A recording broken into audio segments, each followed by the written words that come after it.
Hello people of YouTube, I'm Schoko, and today we're watching This Is Getting Really Disturbing by Killam Chris. Here we go. And to tell all of us, I see, like you're telling all of us, I see you. Really long journey. Oh my god, thank you! I love her so much, I'm gonna take such good care of her! So, we need to talk about Wicked. Yeah. And not just the movie itself, which by all accounts is not that bad, you know, as it just broke box office records, so who am I to say? She's giving me advice. But we need to talk about what has happened around. Okay, but I would also like to say, yeah, what's happened around, but also the fact I've never watched any of the Wicked movies, so I don't really understand or know the whole context of what's been happening in the set kind of related to it. I only know that it's been a very unhealthy situation for the two main actresses for that movie, so we shall see. Around the movie and just in Hollywood in general right now, because what the frick is going on? Shit's getting pretty weird because there has been multiple press tours that have somehow become more dramatic than a musical about flying witches and talking animals. And it's been the privilege of my life. And if you've been anywhere near social media in the past few months or past year, basically, you've probably seen it. All the viral clips, the memes, the increasingly concerned comment section. Hang on, I want to see what they said here for the memes. Or past year, basically, about flying witches and talking animals. And it's been the privilege of my life. And if you've been anywhere near social media in the past few months or past year, basically, you've probably What the F happened on the set of Wicked? seen it. All the Cynthia Erivo gets super emotional about joining the Wicked legacy. the viral clips, the memes. My goodness, it's kind of giving me chills. Not gonna lie, I have not gotten chills in a while, but this is like kind of creepy, scary, kind of like, oh, what's going on? Imagine signing the contract and you ask who the red guy with the horns in the back covered in fire is, and are they cosplaying and they say there's no one there, but it's the devil with the contracts. Memes, the increasingly concerned comment sections and videos. So it started as excitement for a beloved Broadway adaptation, somehow morphed into whatever the heck this is. So that when you experience Cynthia kissing Ariana's hand after Mark grabbed Ariana's arm? What? Something's bothering her. She's gonna fix something. I know. Cynthia Erivo gets the fixing itch with Ariana Grande at the Wicked movie premiere. She's getting the fixing itch that Cynthia Erivo gets. But beneath the memes and the bewildered X tweets, whatever you call them, there's something genuinely concerning happening here. Something that goes beyond just celebrities being weird in interviews, which there's plenty, you know, celebrities pretty weird. Yeah. But I feel like we're watching in real time as Hollywood beauty standards take a sharp U-turn, a Zamboni U-turn, back to a place we thought we'd left behind. And the Wicked cast has inadvertently become the poster children for a very troubling trend. And I want to preface this video by saying that if you don't know this, I, in the past, have struggled with ED, and I'm still actively recovering every day. And I just want to say that I am not diagnosing anyone in this video. That would be very irresponsible. I may point out some similarities here and there where I see some things, but I am in no way diagnosing anyone. And we're not just talking about that specifically, but I just want to put a little, you know, trigger warning on there. If you are sensitive to that kind of topic, then please. Isn't it more of a psychiatrist or a therapist that diagnoses ED like that? it's not, well, maybe doctors too, but they all do something different with the way they treat the, mental health disorder. Those women were definitely abused on set, possibly SA. Ooh, now that's a theory. Skip this video, feel free. But there's some weird stuff happening, and I feel the need to talk about it because it's just not being talked about by the people that probably should be talking about it, you know? And this is a children's movie, and the themes around it are good. Like the movie itself, very wholesome and great, but the actors behind it are very obviously not reflecting what the movie is trying to convey. So it's like this weird thing. We'll get into it, okay? But I just want to preface it by saying I feel like this topic is very taboo, but I also feel like it's very important. So that's why I want to talk about it today, okay? And if people are like, what are you even talking about? Just watch the rest of the video, okay? Let's get into it.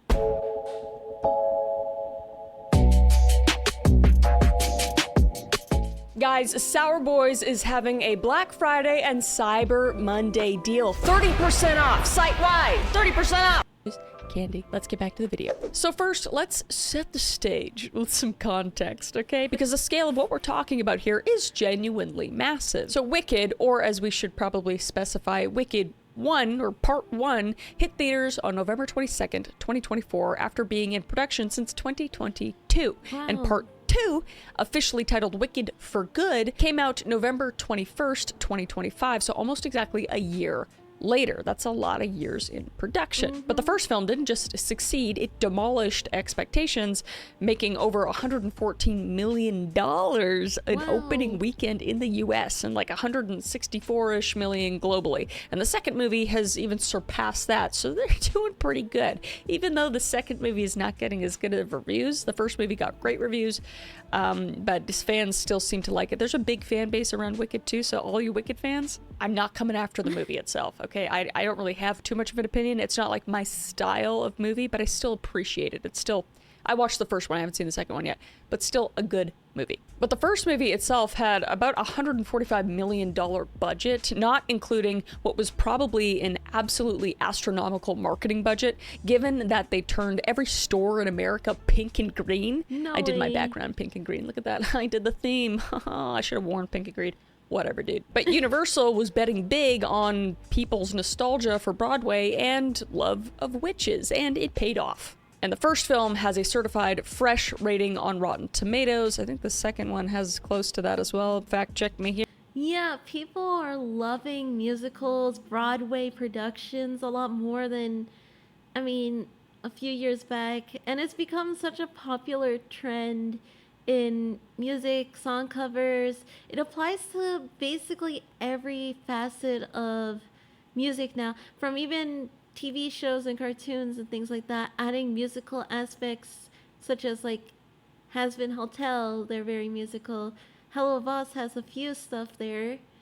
But yeah, you very much see that, and it has gained a huge mass following, cult following for these types of things, because it's just such a good way of storytelling. Here, Jay, put it up somewhere. So by every traditional metric, the movies have been a giant success, which makes what happened during the press tours even more bewildering. Because while the movies were breaking records and getting rave reviews, the promotional campaigns were breaking the internet for entirely different reasons. And the movies themselves are about friendship and acceptance, but the press tours became like this masterclass in just concerning Hollywood dynamics. Like, I watched these interviews or red carpets, and it's just confusion. I get secondhand embarrassment so bad, and I shouldn't say everyone, but a lot of people feel this way. Let's be honest, it's getting weird. What am I even watching? So the cast did spend 4 years making 2 films. And for context, that's longer than some actors spend on an entire TV series. And they filmed through a pandemic, through industry strikes, through personal upheavals. And then immediately after wrapping, they launched into one of the most intensive promotional campaigns in recent memory. And the result is we got, amazing blockbuster musicals, but we also got whatever this is. Oh my gosh. And I hope you will be too, and it's been the privilege of my life. They act like it's their last day on Earth. For real. It's crazy. What are they? On our hands? We have for good on our hands. The craziest part is that it's a cute movie about a fairy tale place. They're acting like they did a historic war movie and had to live in a trench for a year. Were they being annoying? I don't think that's it. They're just more of like in this emotional distress every single time they're interviewed or on camera in some type of way or capacity. Yes. And they, now that's in like, we got them on opposite, so when we hold hands, they touch. So let's start with the elephant or flying monkeys in the room, and that is the interviews, because never in the history of movie promotion has so much been felt about everything, like just everything and anything. And I'm pretty sure, I don't know the scientific answer behind this, but I think Ariana Grande and Cynthia Erivo have cried in approximately 95% of their interviews, which is, there's no crime for crying, but the reasons are just like, what are we, you didn't go to Afghanistan And it's as if it's a normal, like, it's just a question about how it was. Simple things. Very simple. But literally triggering the waterworks is, I think, is crazy. fight a war. You made a movie. What are we crying about? Cynthia, I'm gonna cry my glitter off. I'm gonna go blind from glitter. No. But they've cried, for example. Cry my glitter off. They are making everyone they meet cry too. I'm gonna go blind from glitter. No. But they've cried, for example, over their friendship, which is fine. And they've cried about the songs, which is fine. And they've cried about crying, which is, I get it, it's fine. But there's just a point. I think there's like a point where it just starts to feel very performative and weird. Like no interviews I watch, like I feel sincerity from them sometimes, but then you make it like 2 minutes in and you're like, are these people real? Like, are they, I think they're still acting, The cast of Schindler's List and 12 Years a Slave didn't act this traumatized after filming, so what happened on the set of Wicked? Why are they all crying all the time? What is Same thing with Django the Unchained. He was strong going through it. going on? Every one of those cast members needs a dose of lithium with a side of fries. Ariana's like age regressing in real time. My favorite color is 5. And Cynthia's trying to breastfeed her. What am I watching? Why are they even airing this shit? And I mean, look, I get it. Long productions can be emotional and I'm sure extremely hard. You bond with your castmates, but this isn't just, we became friends territory. This is, we might need to be physically separated for our well-being territory, because on top of the interviews, we're also seeing a coupling of, emaciation, like where they're disappearing before our eyes. So this is not a healthy relationship, and the codependency is just, it's pretty easy to see that they have taken after one another. But I mean, back to the weird, the finger holding incident was odd, But then after a while, I didn't know how to be there.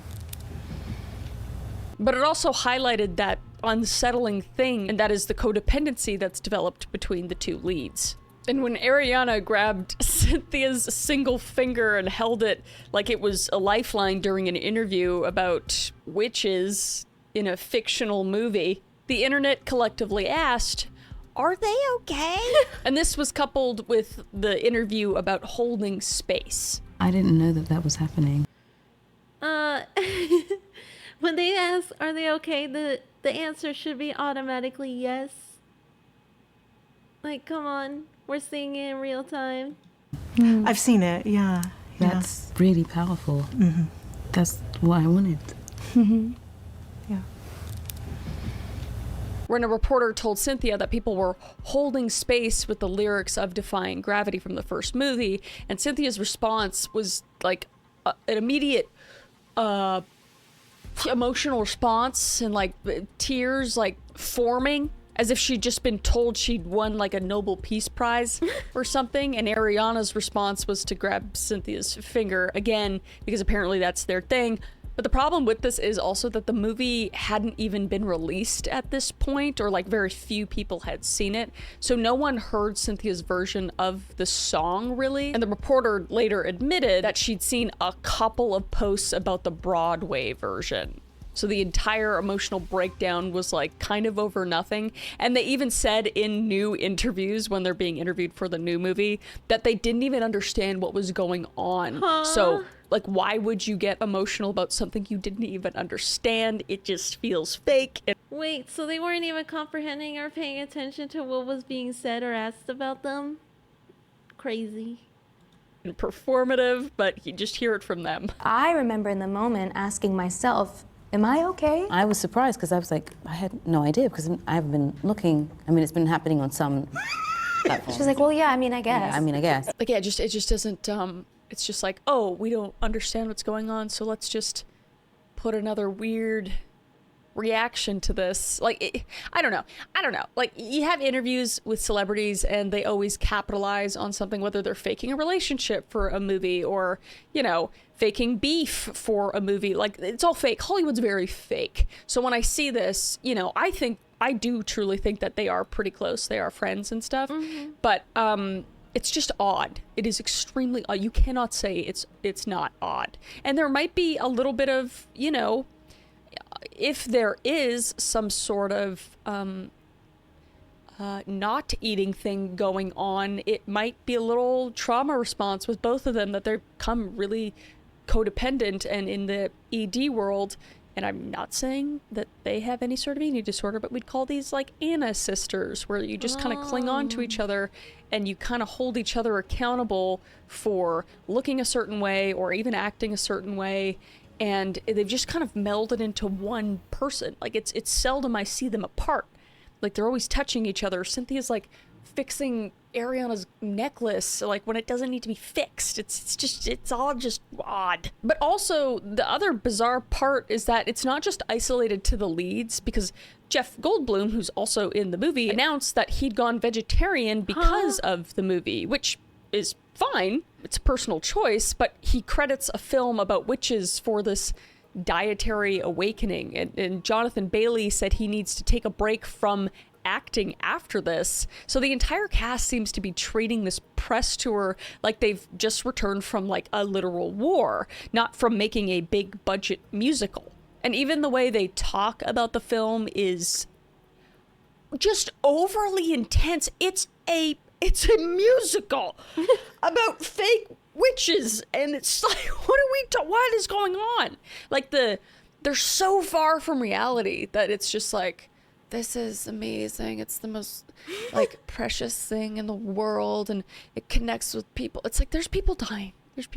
And not that you always need to compare it to that, but the drama involved in the interviews, I'm just like, it makes me not even want to see the movie, you know, the second one? I don't know. But every interview includes phrases like life-changing or transformative or healing. And Ariana called playing Glinda healing at least 17 times that I've counted. I really do feel healed by this. And that's fine. It feels like they went to like a retreat for occults that was all spiritual or something. But it's so mind-boggling the way they're responding. It's like a video game. You know, I don't know if you guys heard about it, but it was like a video game with like a cult thing where they were like trying to do healing with stones and stuff. And then they were actually like trying to murder people. They live on another planet in another universe. Exactly. You know, something can be healing, but it's the juxtaposition. You say it's healing, and then we can see that you are not healed. You know, maybe you're in a okay space mentally, but clearly something has happened that has deeply affected her and Cynthia and some other castmates, where they have stopped taking care of themselves. And it's not just me that thinks this. The internet itself, predictably, has thoughts. Something is seriously wrong in Oz. Nothing has changed. In fact, it might be worse. Because it doesn't take a rocket scientist to figure out that something very, very strange is going on with these two. Something ain't right, man. And here's kind of where things shift from, you know, amusing celebrity weirdness to just genuinely concerning. And that's what everyone's been noticing, and that is the physical transformations. Because it's not just Ariana and Cynthia, it's also Michelle, who appeared at the Singapore premiere, and social media went into overdrive. And I also want to say, you know, like, talking about women's bodies it's very, like, it's not something I want to do, because you never want to judge, and, like, I've been there a million times. I am on the internet. People judge me every single day, and I have to see it, and it's not nice. But when you're in a certain headspace, that I am going to safely assume that these women are in, it's almost fuel, you know, fuel seeing people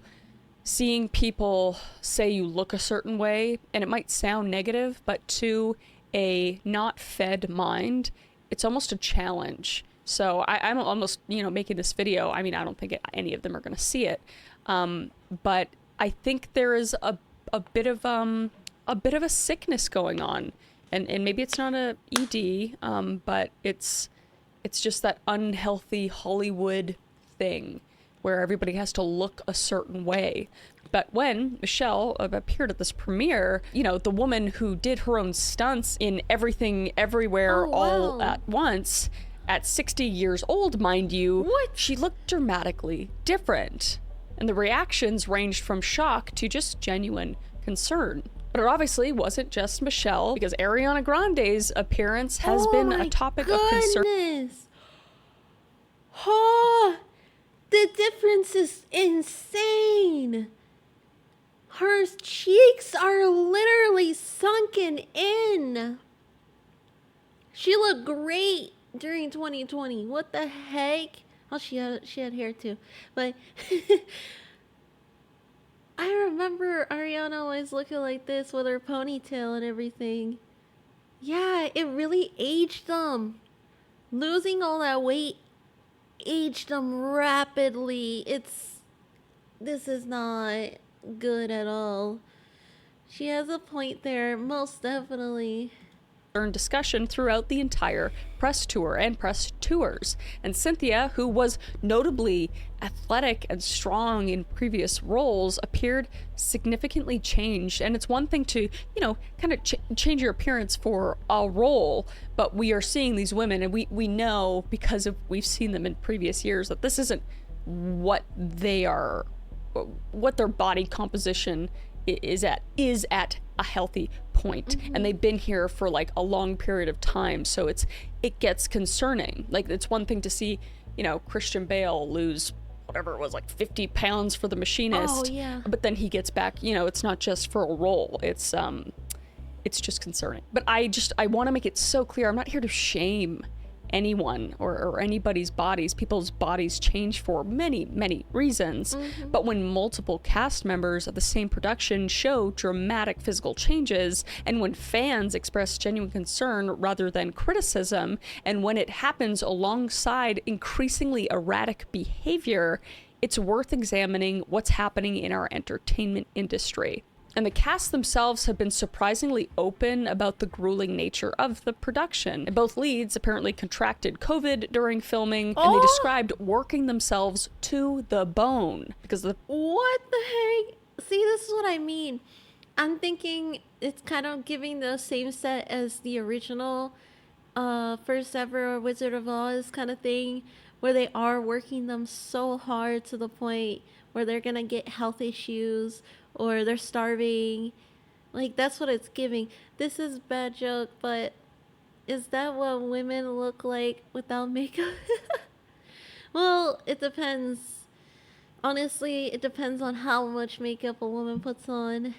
But I don't think that changes who the woman is.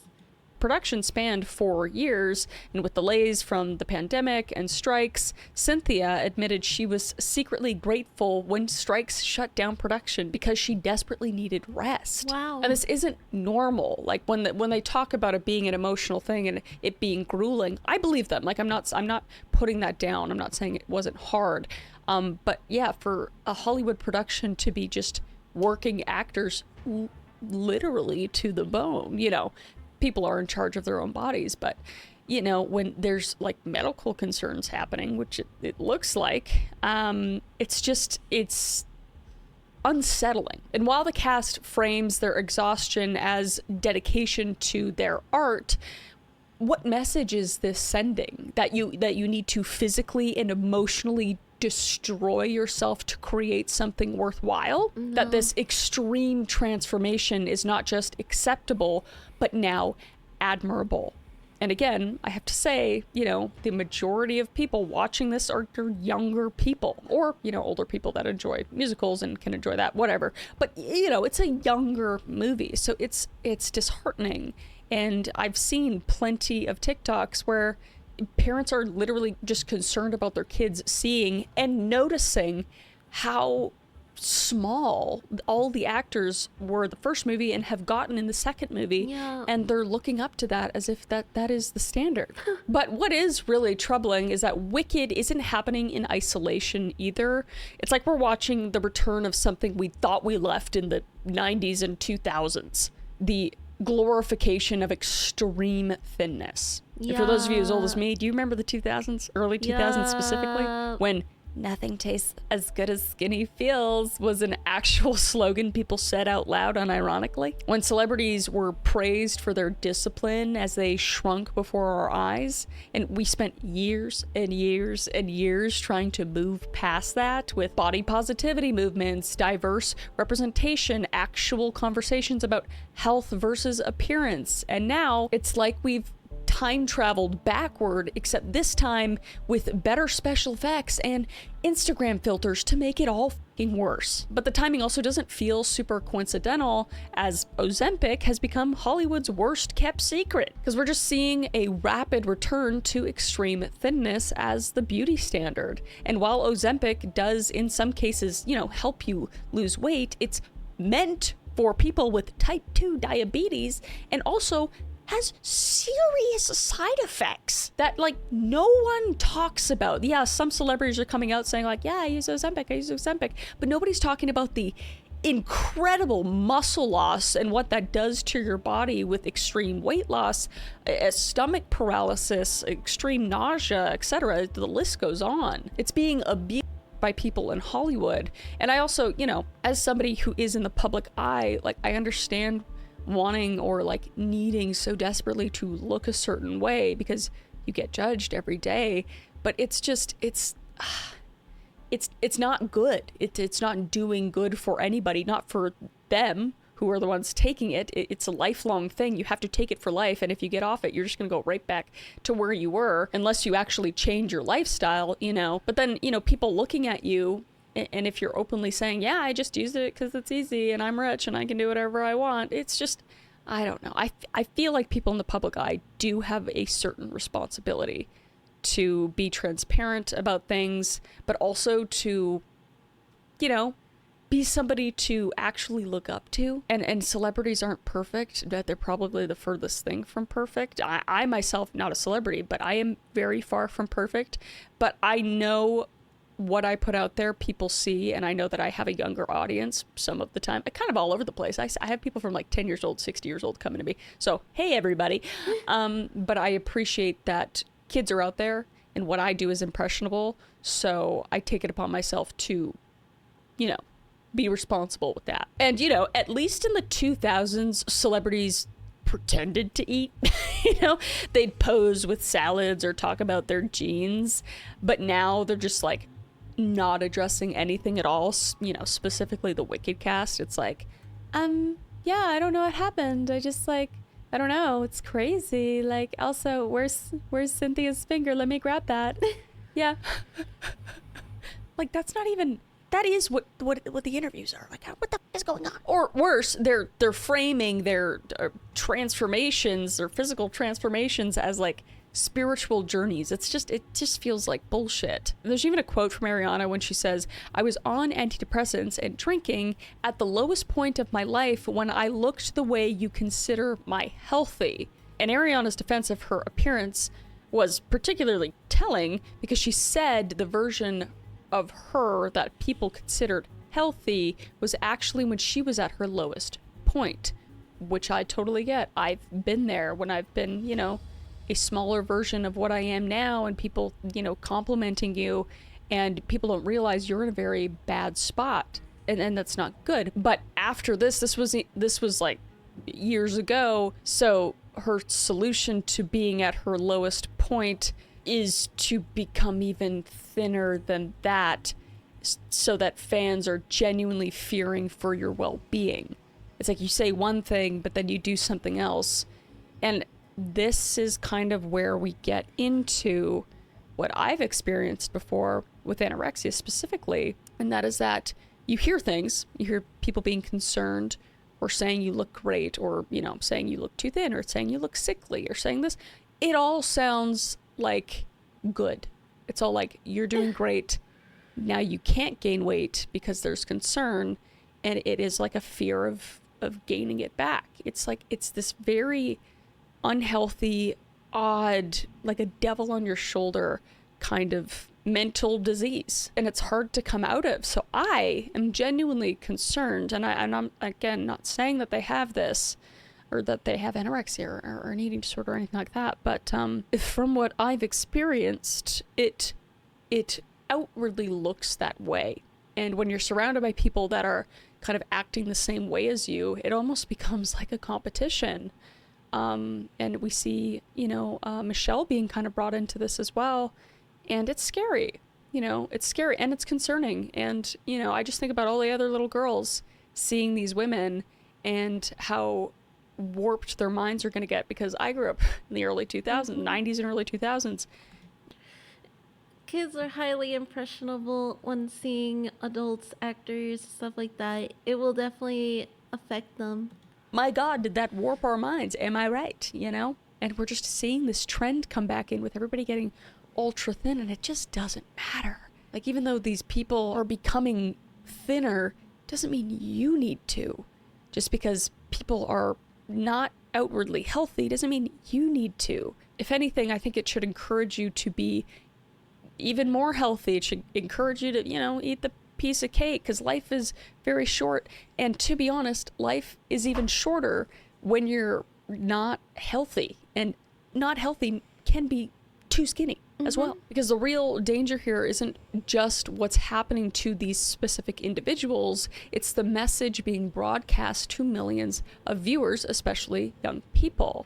And when Glinda twirls around the screen looking like she might actually float away, not because of magic, but because of physiques, what does that tell little kids watching? And when the cast talks about their physical transformations as part of their artistic journey, what pressure does that put on young performers? And it's just odd, because it's like Disney spent years trying to move away from impossibly thin animated princesses, and they've made strong athletic princesses like Moana, and they gave characters, you know, realistic body proportions for once. And now this live action, you know, just like competition for being who can be thinner is just like a, you know, left turn on the highway. It's just the cognitive dissonance is exhausting. I want to be sympathetic towards what's going on in their minds and the work that they've been asked to do, because, you know, I keep saying like they act like they came back from a war, but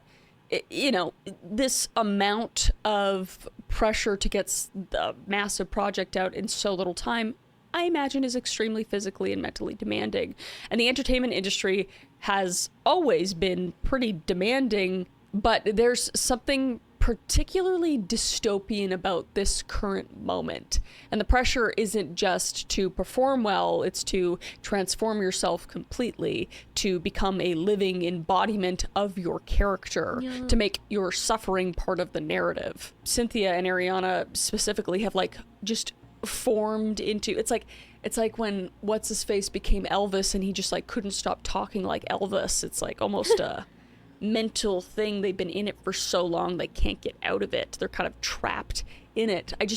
I think that help is needed. You know, I really want them to talk to a professional and just figure out what's going on, take a break. I just think, you know, press tours should be more about promoting the movie and not processing your trauma from making the movie, you know? And the big bummer of it all is that, you know, by all accounts and, you know, worldwide, Wicked it's a good movie. And the second one, maybe not as good, but people like it.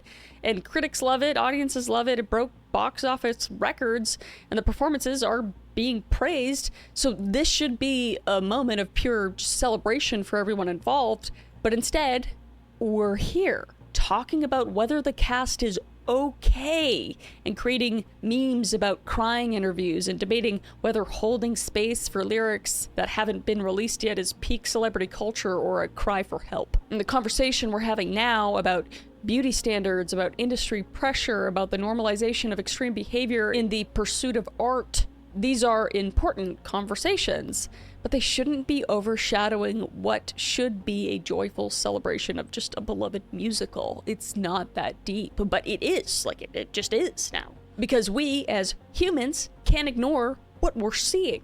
And we can't pretend that everything is normal when it very clearly isn't.